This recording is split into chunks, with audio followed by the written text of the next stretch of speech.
Today we're making a homemade version of McDonald's Kit Kat McFlurry.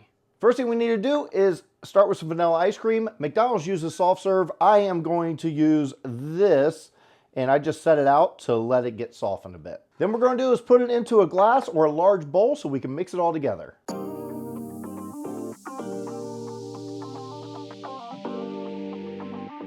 Now that we have our ice cream in our bowl, what we need to do is add our flavoring. McDonald's uses banana flavoring and strawberry flavoring. I'm going to add a little bit of it to the ice cream and mix it together. And just mix this up.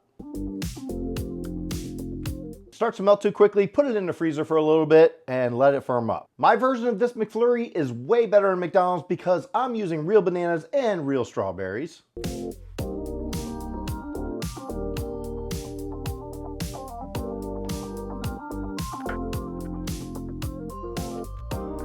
And we're going to cut up one strawberry. Then we're going to chop up a Kit Kat. When that's all chopped up, move that aside. Bring in our ice cream again. Nice and soft. And we're just going to add all these chopped pieces to our ice cream. And mix it up really good. There's also some small chocolate pieces in there as well. So let's mix those in.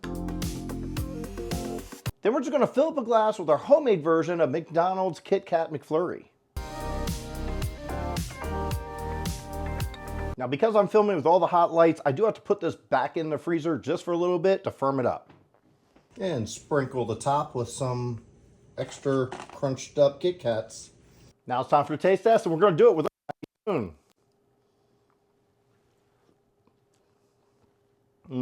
Delicious. Even better than McDonald's. Thanks for watching. I hope you enjoyed watching me make this Kit Kat McFlurry from McDonald's. It's the homemade version. If you enjoyed this one, please hit the like button. Also hit that big red subscribe button. You get new videos all the time. And until next time, I'll see you then.